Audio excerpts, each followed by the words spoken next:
is Melody Schoenfeld, and you are listening to the Dynamic Lifestyle Podcast with Eric Martinez. All right, guys, welcome back to another episode on the Dynamic Lifestyle Podcast. We have Melody Schoenfeld in the house. How you doing? I'm good. I'm good. I should probably speak in the microphone. We're actually in your house, though. Yeah. Your beautiful gym here. Where the magic happens. Exactly. We've been here like maybe a year and a half ago. Yeah, that's something right. like that. Yeah, and it's just I can tell you got nice little just different things that you've acquired, and always keeping it nice and clean and stuff. So thank you for having us. Thank you for being here. Yeah, it's always nice to get out of like the craziness of LA too, because this is over here in Pasadena where I was driving up here. I told Chris, I was like, it just seems so much more calm here. Just like it doesn't feel like we're in LA. I moved to Pasadena I moved to LA on the condition I would live in Pasadena because it doesn't have the same energy as the rest of LA. Like Pasadena and everything around Pasadena is just a totally different. It's better. Sure. And you've lived here for how long? Oh God, 2001. Okay. Ish. And then you've had this gym for how long? This will be 6 years in September. Okay. Nice. Congrats. Coming up.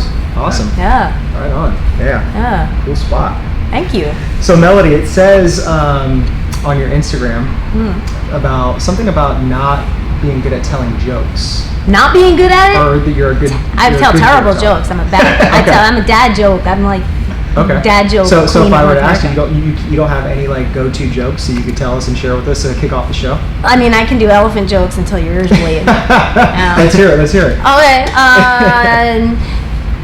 Let's see. How do you know if they're? How do you? What you see? You're putting me on the spot right now because my brain is fried. Do you know how you get 4 elephants in Volkswagen? How do you do it? 2 in the front, 2 in the back. Do you know how you know if there are 4 elephants in your house? No. Nope. Volkswagen's parked out front. Do you know how you get an elephant into the fridge? No. Open the door, put an elephant, close the door. Do you know how you get a giraffe in the fridge? I think I've heard this one before. No. Open the door, take out the elephant, put in the giraffe, close the door. Gotcha. So the king of the jungle has this giant meeting, and all the animals show up except one. Do you know which one doesn't show up? Mm-hmm. The giraffe is still in the fridge. I could go on all day. Stop. Gotcha. Well, not too bad. No, thanks for sharing those. I just wanted to kick it off with just a little bit of humor and stuff. So yeah, that was good. It was something. If you're 5, it's awesome. I'm gonna have to put in a good word at the comedy club or the Laugh Factory for you. Yes, they will tell me not to quit my day job. Yeah. So Melody, you just recently were awarded the Personal Trainer of the Year award. I was. So I mean that is number 1, freaking awesome, right? Congrats on that. Thank you. Well deserved. Walk us through just kind of like your emotions, like what was going through. Like kind of a big deal. Kind of a big deal. Definitely, for sure.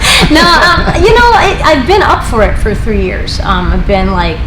I've come like this close to winning it 3 years, and I just kind of figured I would always just be this close to winning it. So it's kind of cool to actually, I guess all my competition finally won it, and so.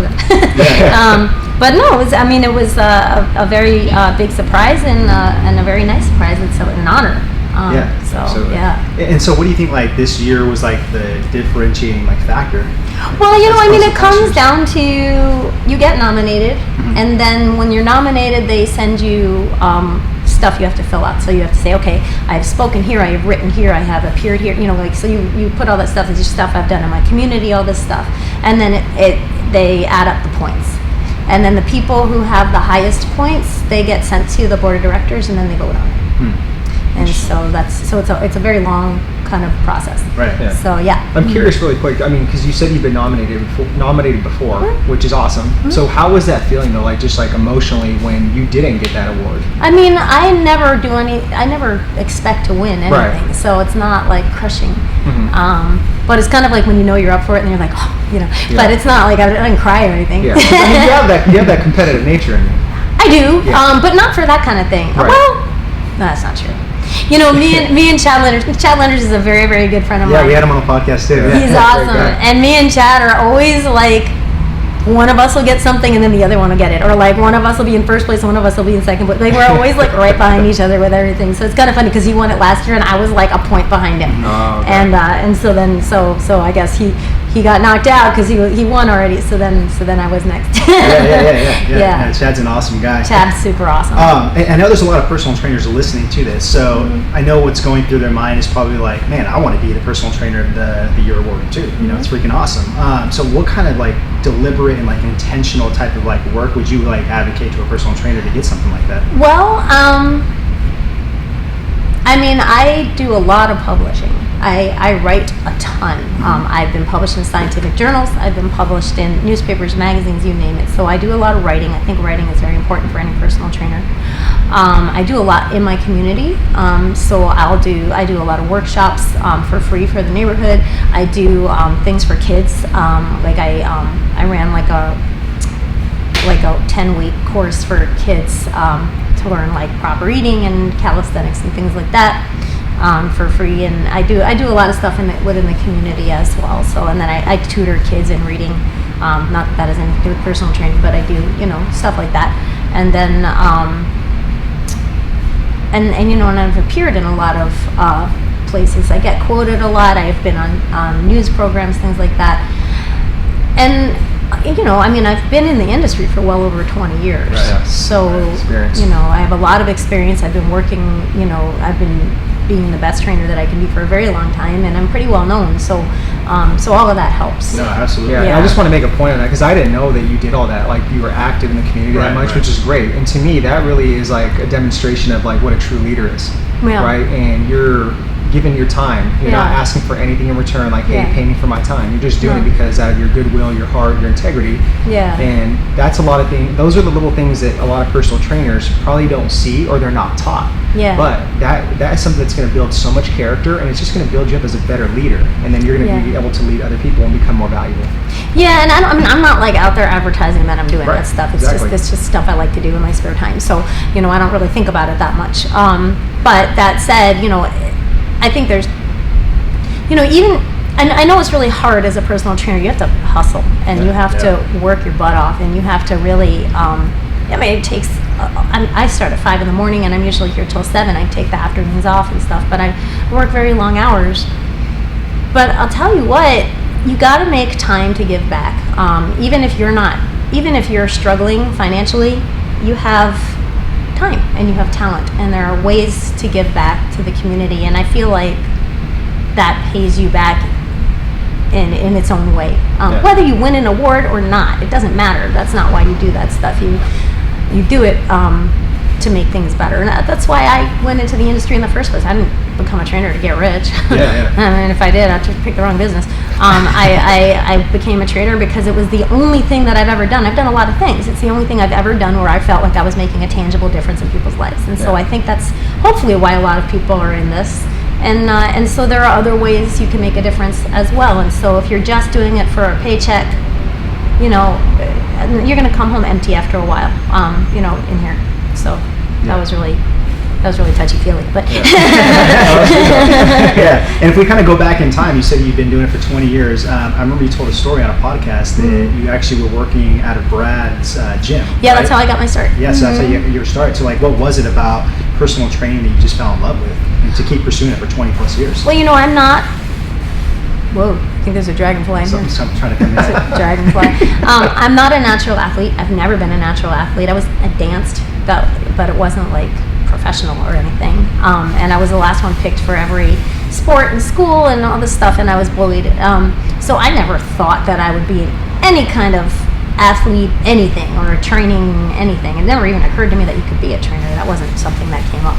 And in my family, you're supposed to be a doctor, a lawyer, investment banker. You're supposed to do something that makes you $1 million. You're not supposed to be a personal trainer. And so my brother opened his gym. I was an advertising executive right out of college, or assistant executive, and I wasn't, I was making $20,000 a year in New York City. So I just took the job that Brad offered me because I needed extra money, and I didn't know what I was doing.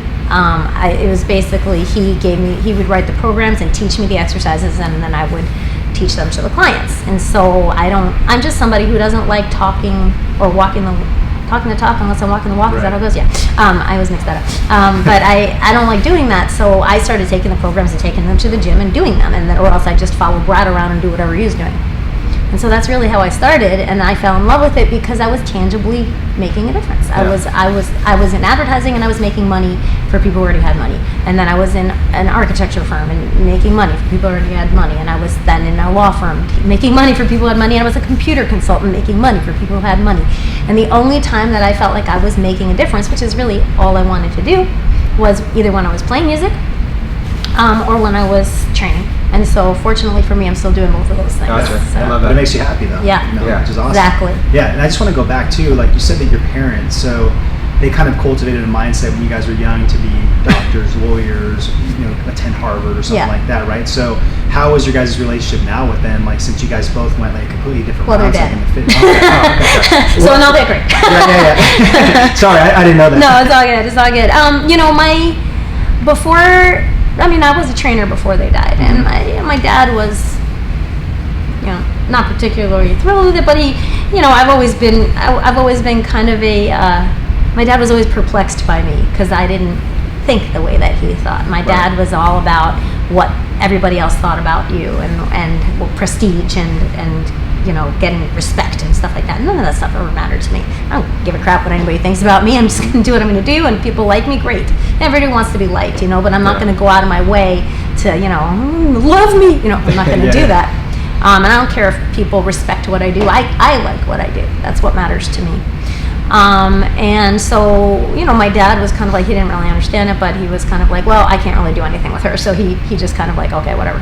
But he wasn't going to be bragging to anybody about it. Yeah. My mom was a little more supportive about it because she did go to the gym and she understood what I was doing, and she liked, I think, that I had kind of forged my own path, and it wasn't her choice for me at all. It certainly wasn't, but it was what I was doing, and so she kind of was like, all right, well, if that's what you're going to do, then I'm going to support you in that. So that was good. Yeah, nice. Are you a fitness professional that likes actual Netflix? Come on, don't lie to me. Everybody likes Netflix. So what if I told you there's a program out there that's like the Netflix of fitness business, teaching you guys every single month the new cutting edge behind sales, marketing, pricing, persuasion, social media, and much, much more. So in our Inner Circle program, we have a program called the Online Fitness Coaches Personal Mentorship Program. The way we like to look at it is the Netflix of online fitness coaching business. So if you guys are interested in that, make sure to click the link in the description box and check out what is inside the Online Fitness Coaches Personal Mentorship Program. Like that. And then I know you said 20 years of experience. Yeah, right? So it's more. Yeah, that's a lot. It's a lot of hours, being put in, trial and error. It's a lot. And I'm huge. I respect those that have experience. So, given all this experience that you've had, and if you were to be able to start over as a PT, like what would be like the number one thing you do differently? I don't think I'd do anything differently because everything I've done up until now has got me where I am now. Right. I'd like to say I wouldn't have worked in a big box gym, but you have to work in a big box gym. That's where I got most of my clients from. Yeah. But I hated it. It was miserable.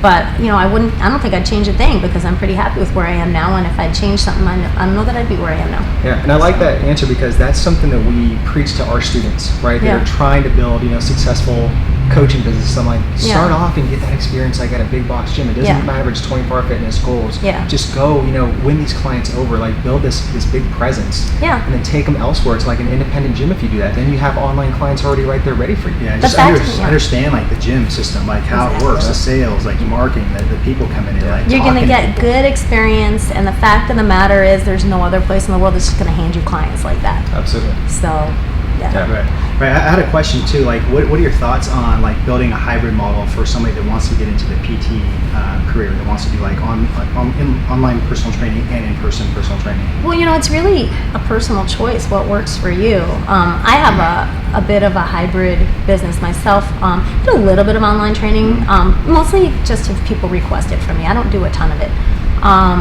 but I do. I have a hybrid of this, and then I have my equipment business. And then I have, I have music, which is unrelated. And then I have the writing and all that stuff that I do, the books and stuff like that. So I do a lot of different things. And I think it's good to do that because it keeps me from getting bored or stagnant. Mm-hmm. Not that what I do is boring, but I've got kind of ADD. My brain's all over the place, so I got to do a lot of different things. And it really comes down to what's going to work for you. Some people cannot focus on two different things. Yeah. A lot of people can.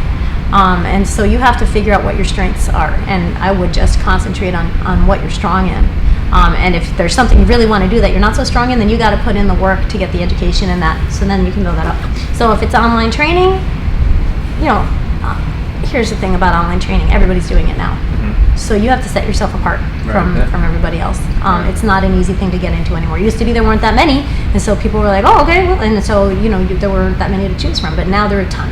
So what's going to set you apart? Same as if you're a regular trainer, what's going to set you apart? Sometimes it's just you're closer to their house, but sometimes it's not. So you have to set yourself apart from other trainers, and why would somebody want to come and work with you, whether it's online or not. I like that point. And then what would you say to do to separate yourself from like other people? If they asked you, hey Melody, can you give me some advice? Like, how do I separate myself as an online coach and an in-person PT? Well, again, it's going to depend on what are your strengths. So you have to figure out what your strengths are and cater to those. So I'm a grip strength athlete. That's not that common in women, and that's kind of my thing. The downside of that is not a lot of people want to be a grip strength athlete, so I don't care too much about that. But it does make people kind of pay attention to what I'm doing, because they're like, that girl just tore her old license plate apart. That's interesting. They don't necessarily want to do it, but it grabs their attention. That's not why I do it, but but a lot of people have kind of jumped on my Instagram page going like, oh, what's that all about? But I think for me, my strength is that I've been doing this for so long that I can train just about anybody in any condition.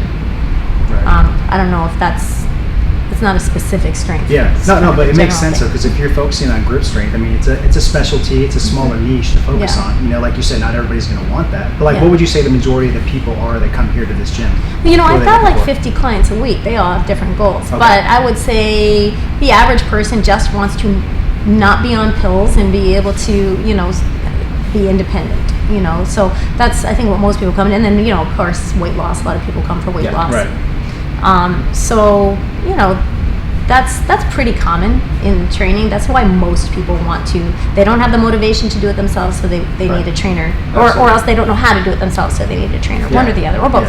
Okay, and then with just all your experience and like what you've seen, like where do you see the industry going just maybe in the next 5-10 years, like with the online and the in-person training? I feel like it's going to go more online, but I don't think that there's any real substitute for coming in personally, because most people don't have the motivation to do it online. Exactly. And so if you're going to do it online, I would just be like, write some programs and give them to them. If they're that independent, they'll just be able to take the programs and run with them, and you just charge for the programs. But that's not going to get you your bread and butter. Unless you have millions of people buying your programs. Exactly. I know you mentioned Instagram earlier. Do you think that like a lot of like the fitness information in the industry is like toxic just due to social media? Just you have these like big influencers that are just always like these great physiques putting out like bullshit information. I don't think that's changed. I think it's just made it more visible. I think it's always been toxic. It's just a matter of how much of it you could see. I'm not. There's a reason why I have the space to myself. I don't want to work with other trainers. For the most part, I'm not a big fan. I have been fortunate enough to have met a lot of great trainers across the world. But they're few and far between. For the most part, it's a lot of ego without a lot of substance to back it up. And even if you have the substance to back it up, what's the deal with the ego? You don't need to be, I'm a musician as well, and you see it in music too. It's like, you can be a great musician. It doesn't mean you have to be a dick, So it's the same with training. It's just like a lot of, ego, and baseless or not, there's no reason for it.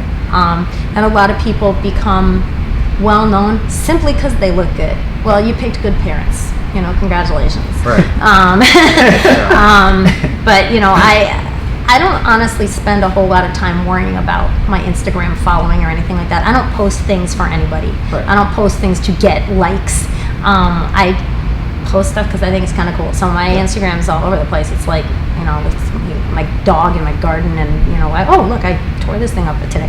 So that's my Instagram. So I don't really think too much. That's good though, because I mean, like that's more relatable to people, and that's why I tell people just like that's how you get people to know, like, and trust you, right? Where it's like you're posting stuff to where it's just like out of your heart, just where it's like you're not thinking about how many likes is this gonna get, what is this gonna lead to? It's just you talking about your everyday life, like what you're going through, what you enjoy, and that's really it. That's what people gravitate towards. I know for me, like I stopped following accounts if all they are bathroom selfies. I'm at the gym on a Friday night selfie, that kind of thing. I stopped paying attention after a while because I'm like, only can look at so many pictures of you. Yeah. Like I don't care how good looking you are. That's all. I can only look at your butt so many times. Chris does a lot of that on Friday nights. Oh, you know. Hey, we gotta have a serious talk to stop it. So yeah, tone it down. Yeah, the intervention.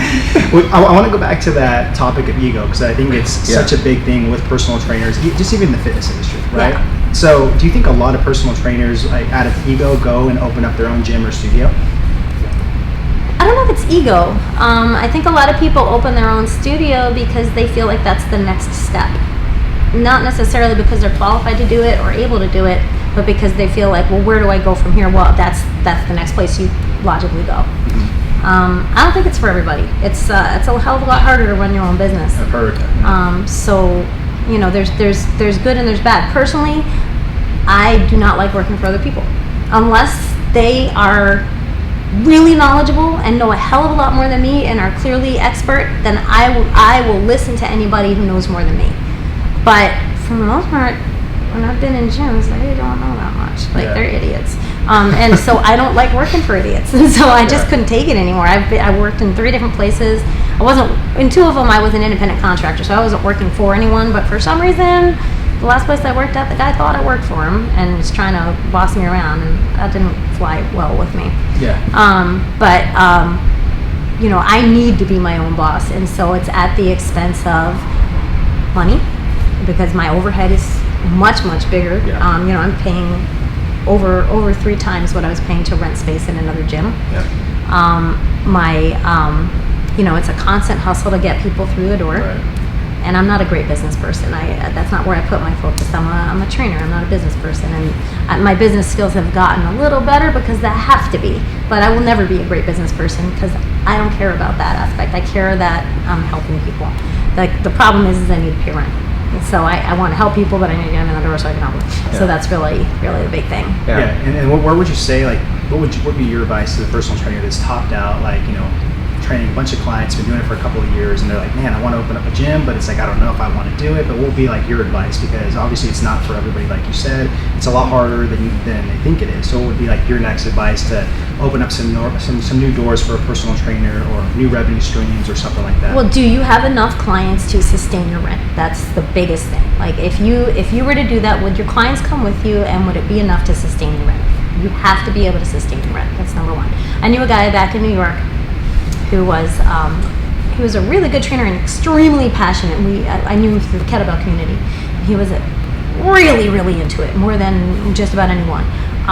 And he took an inheritance he'd gotten and opened up a place in Queens that was on like the 3rd or 4th floor with no obvious signage, and it was like a huge space. I don't know how big the space was. It was a huge space. It was a $10,000 a month space in New York City that was up with no obvious signage. Nobody could find it. I had to look for it when I went to visit. And he did not want to bring other trainers in. If you're going to get a space that's $10,000 a month, you better bring other trainers in to help you with that rent. But he wasn't willing to do it because he said, I'm too much of a control freak and I'm going to be too concerned about what they're doing. Well, you got to suck it up. So what ended up happening is he couldn't sustain it. He went out of business. He went bankrupt. He left the fitness community. He will not speak to anybody. He gained a ton of weight, and I don't know where he is now. But I know that he went into a very deep depression, and nobody knows what happened to him. That's an extreme story, but it's a viable story. It's something that could happen to any, because this is an industry that you get burned out in within 7 years for most people, and it's hard to sustain an income consistently month to month. I've had trouble month to month. You just never know. There's some months that everyone's on vacation. There's some months that half your clients decide to up and move to another state. You just can't control everything. So the key is, do you have enough clients to sustain it, and do you have a way to get people in the door? Whether that is word of mouth, that's how most of my clients come in, is through word of mouth, or some kind of a good marketing system, or some kind of a funnel system, or whatever. You have to be able to get people in the door. Yeah, absolutely. And I want to piggyback off kind of his question here. So you said you have about 50 clients per week, which is a good number. Right? You've been open for 6 years. Awesome. So you've been consistent. You've been doing something right. So what would you say? What do you think that you're doing right that's like making these clients come in here every week, sticking to you, being loyal? I mean, you I wish I had an answer for you. I mean, I think it's because I'm just awesome, charming, Well, that could be it. That could be it. No, I think it's, I get a lot of word of mouth. A lot of my clients refer me to other people. So that, to me, that's huge. That's like I'm doing a good job. People are referring, so that makes me happy. I do something that everybody says not to do, which is I don't top my prices out. Everybody says don't do that. And I understand why they say that. You have to value your time. Of course you do. You have to value your time. My prices are quite low for somebody of my experience and education. But I do that because right now I can maintain my rent at the prices that I'm charging. I'm not making a mint, but I can at least maintain, a comfortable life on what I'm making. Yeah. And my clients don't have to break the bank to train with me. And I think that helps. I'm also not rock bottom. You don't want to charge $10 an hour or something, because then that kind of shows that you're not worth the money, really. Yeah. I wouldn't want to train with a $10 an hour trainer, and I'm cheap. But I charge what I think is a reasonable price for my experience and time. That is still affordable. So that's basically, I think that helps because people can't afford a lot of trainers out there, even if they're great and they're worth their time. There's only so long that you can sustain that financially. Right. Yeah. What are you willing to sacrifice for a cost? And I like an analogy of like a football player, right? NFL player. They're beating the shit out of their bodies for like a 10-year span, right? Yeah. And they're doing it because obviously there's money in return, the platform. So after that, they can do whatever they want to do. That's the cost, right? Sure. So what are you willing to sacrifice for a cost? Well, I've already done it. I've sacrificed a lot of time. I've sacrificed sleep. I sacrifice a lot. What I'm not willing to sacrifice is I'm not willing to injure myself for my sport. For instance, I went to a squat workshop run by world record squatters because I compete, and so the squat's always been my nemesis. And they squat in a way that I don't, because it puts a lot more torque on your knees. It's not wrong, it's not bad. It's clearly not wrong or bad because they're winning competitions with it. But it puts a lot more torque on the knees. And against my better judgment, I did it with a lighter weight than what I normally do, and I blew both my knees out. And it took me a long time to rehab that, but I am not willing to squat that way, even if it means I get to squat more, if it means my knees get blown out. Yeah. So things like that. I'm not willing to injure myself, and I'm certainly not willing to train my clients in a way that they would be injured just so that they can reach a specific goal. And I'm not willing to, I'm not willing to do so Los Angeles has got a very aesthetic goal. And a lot of people feel like they can only reach their aesthetic goals by working themselves till they vomit, or they see certain modalities and they want to replicate those because they, that's my friend got results that way or whatever. I'm not willing to compromise what I know, so that they can get what they want out of it. I want them to get what they want out of it too, but there's not just one way to do that, and I'm not willing to take the worst way. Yeah, right. So I try to educate them as best I can, and if they don't want to do it my way, then I'm not the right trainer for them. Yeah, I like that though. Good mindset. Are you a fitness professional that likes actual Netflix? Come on, don't lie to me. Everybody likes Netflix. So what if I told you there's a program out there that's like the Netflix of fitness business, teaching you guys every single month the new cutting edge behind sales, marketing, pricing, persuasion, social media, and much, much more. So in our Inner Circle program, we have a program called the Online Fitness Coaches Personal Mentorship Program. The way we like to look at it is the Netflix of online fitness coaching business. So if you guys are interested in that, make sure to click the link in the description box and check out what is inside the Online Fitness Coaches Personal Mentorship Program. Being an entrepreneur, business owner, whatever you want to call it, there's always going to be seasons of dark times, right? We always go through kind of like, it's a roller coaster. It's a series of ups and downs. So during those dark times, how do you get through them? How do you kind of program your mindset? Spend less. Okay. I'm not a big spender to begin with, but I spend less. I try to really I try not to use the AC that much. I try to, keep my bills down as best I can. And I look for other sources of income. I try to, for instance, I'll try to write more, or I'll try to do something that can get me income elsewhere to help pay the bills. Sure. Okay. Gotcha. I might butcher this question, but one of my personal growth mentors, he said that one of the greatest tragedies in life is if you're walking down a path and you're walking next to a person that maybe 20 years ago, and you bump into that person, and would you be content with telling that person that you're doing exactly what you're supposed to be doing right now? 100%. I'm very, very happy with what I'm doing right now. Yeah. I mean, I think everybody wishes they could make more money or whatever. But I love what I do. I'm really happy with my clients, and I am lucky enough to say that I get to do the two things I feel the most passionate about. So not a lot of people can say that. Right. Yeah. Love that. Let's shift gears here. We are big on lifestyle. So tell us like the behind the scenes of your lifestyle, like some of your daily rituals, your habits in the morning. Do you do a morning routine? How do you program your mindset to play offense, not defense? Well, I try to get to bed at 9. It doesn't work most of the time, but I do my best because I got to be up at 4 in the morning or 3:45 in the morning. So I get up. I used to get up and feed my dog and my cats, but now my boyfriend's doing that, so that's kind of nice. That's been that's one less thing I have to do in the morning. Shower and all that fun stuff. And I usually just throw down a protein shake in the morning because I don't have a lot of time to make breakfast. So I'll throw down a protein shake and I'll come to work. No coffee? And then oh no, I have a carafe of coffee. Gotcha, okay. Coffee doesn't keep me awake. There's just something like, it's kind of like soup in the wintertime. There's just something kind of comforting about coffee in the morning. But I literally make a carafe of coffee every morning that I bring to work and I drink the whole carafe. Coffee. And then I'm usually here from 5 in the morning until 10:30 or so. And then I have every afternoon off. That is a constant. Nobody's allowed to interfere with my afternoon time off. That is my me time. That is time that I have to myself. I do not answer the phone. My ringer's always off anyways. The main reason being I get so much spam phone calls that, maybe 1 out of every 20 calls I get is a call I need to answer. And so I figure if they really want to talk to me, they'll leave a message. Or I'll recognize the number and call back. Right.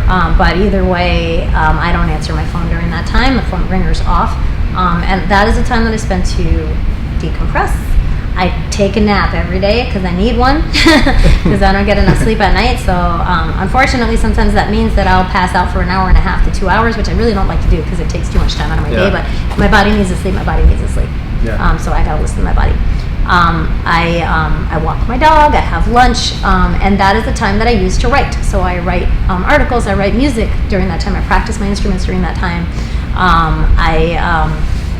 And I take care of whatever I need to get done. Wednesdays, Fridays, and Saturdays, I only work a half day. That's very, very important to me. I'd like to get it to the point where I work half days every day. That would be pretty great. But right now, 3 days a week is a half day. And that's huge for me because on the days that I'm taking a nap and I pass out for 2 hours, I don't have a whole lot of time to do the other stuff I need to do. And on those days, I can get it done. So that's very, very nice. Saturday nights and Sundays are often the times that I'm performing with my bands or rehearsing with my bands. And so those days are usually reserved for that. Evenings are our family time. That's my boyfriend and my pets. And we spend time together.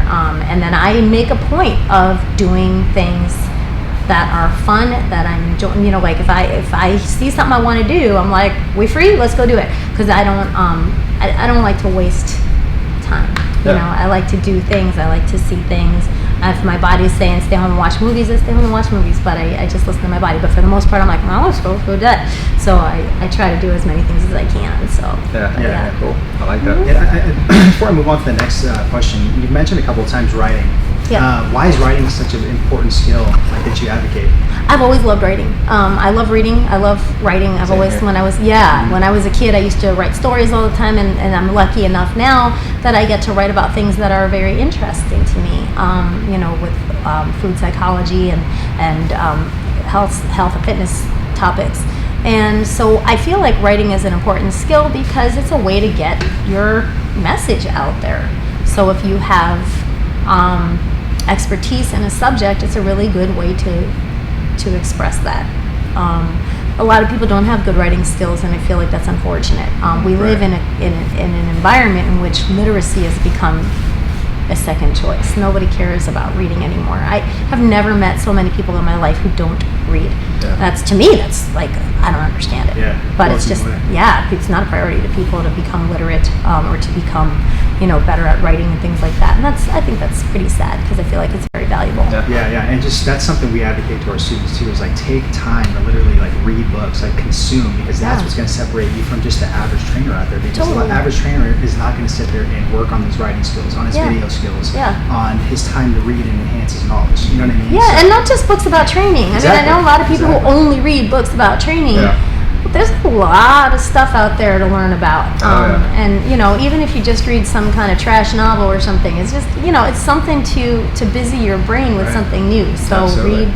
It's good for you. Yeah. That's why I get a lot of my content creation just from reading. I'm like, oh man, this is gold. And I'm like, how can I put this spin this off to my message and language and so it's a nice little tip people can use. Yeah, totally. Yeah. So are you ready for rapid dynamic questions? Let's do it. Okay. This is like a game show. It's exciting. Exactly. Do I get points and stuff? Do I win a car? Ding, ding, ding.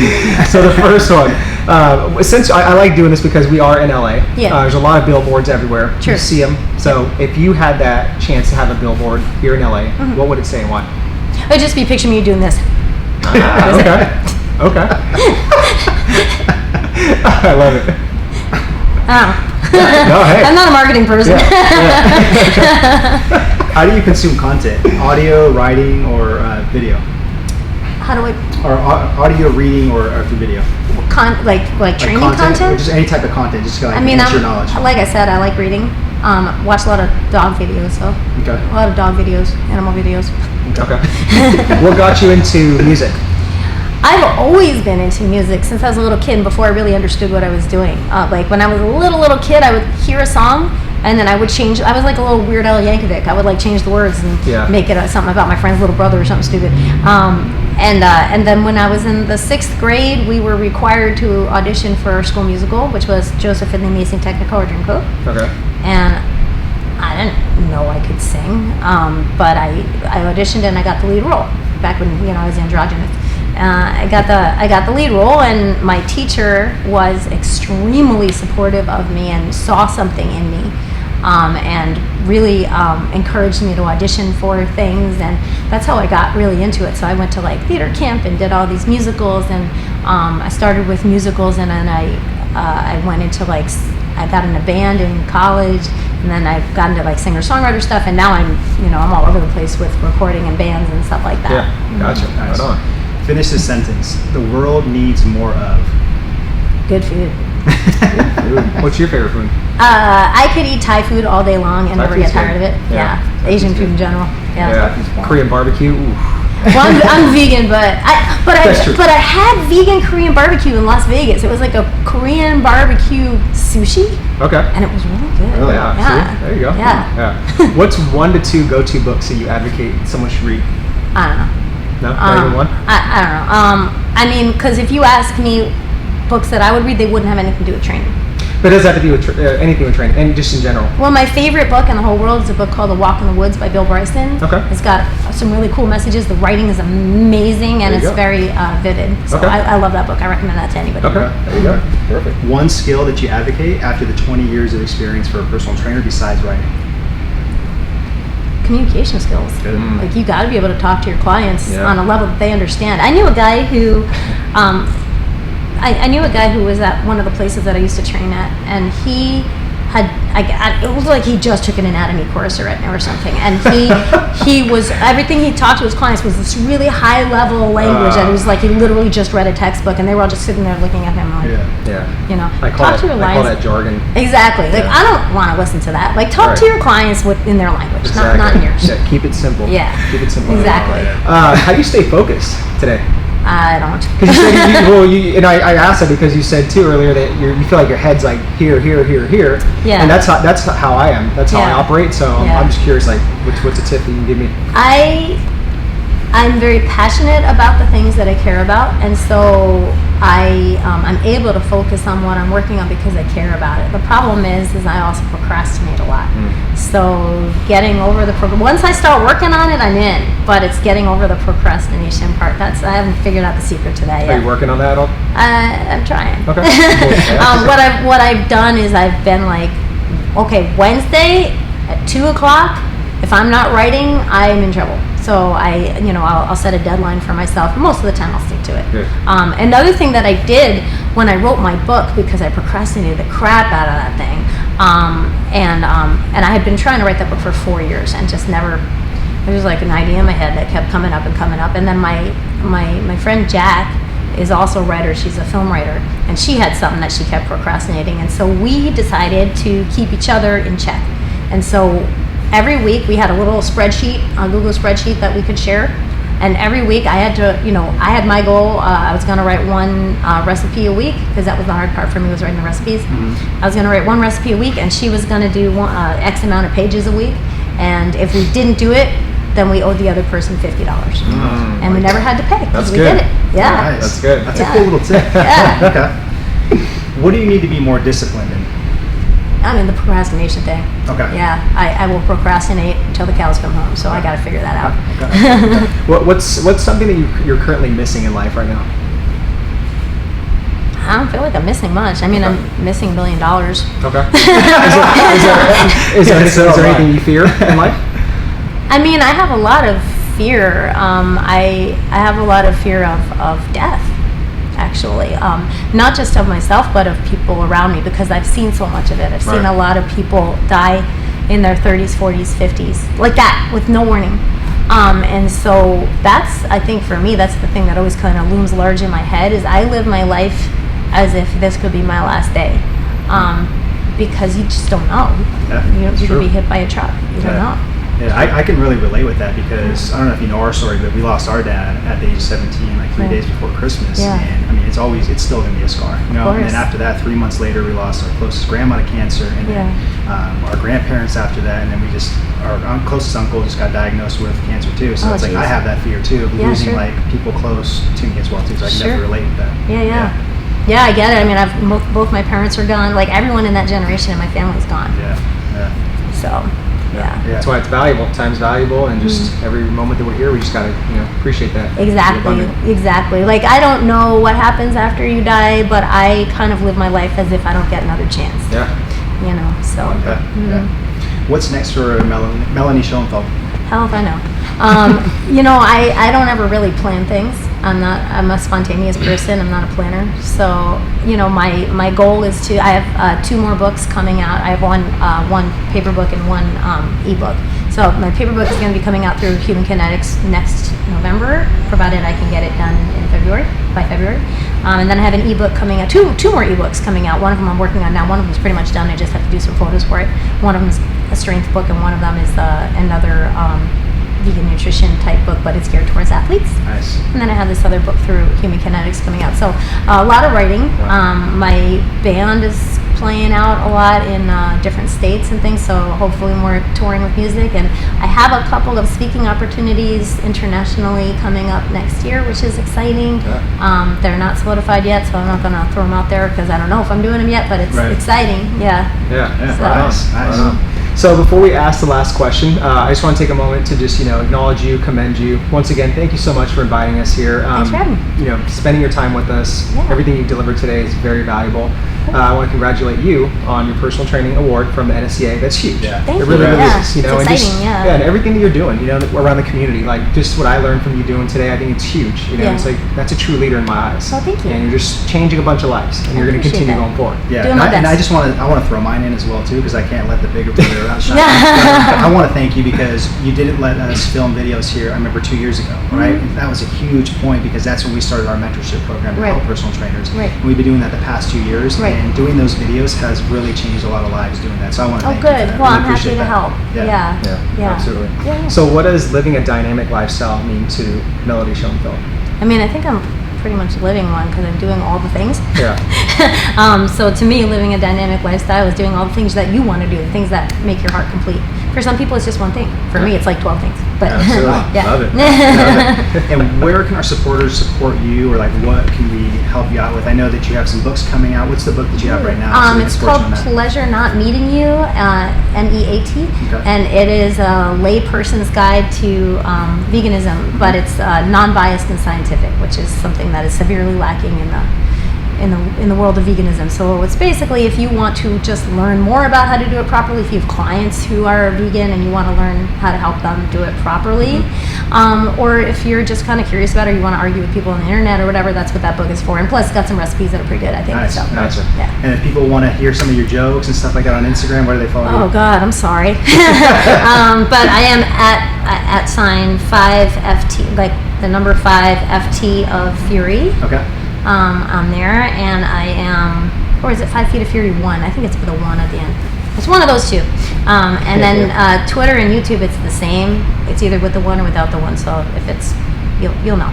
Okay. I'm the only Melody Schoenfeld out there, as far as I know. I think there's the Melanie Schoenfeld, but I'm the only Melody Schoenfeld that I know. And then I'm very Facebookable, so you can Facebook me if you want.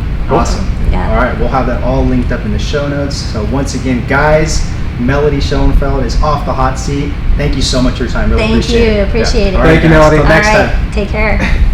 Hey guys, thanks so much for watching this video. If you guys want more access to podcast interviews and videos just like this, make sure to click the link below so you guys can check out all the other episodes that we have. Also, if you're a personal trainer, a gym owner, or a fitness professional, and you're looking to take your business online, make sure to check out the link below and join our Online Fitness Coaches Personal Mentorship Program. In this program, we actually have 2 live trainings. The first live training is with Eric and I, and we actually teach you guys about sales, marketing, persuasion, social media, how to be a better online fitness coach. And the second live training is with an expert that teaches you stuff just like that, what I just mentioned. Okay, so if you guys are interested in that and also creating more income, influence, and impact and taking your business online, make sure to check out our Online Fitness Coaches Personal Mentorship Program. We'll see you on the inside.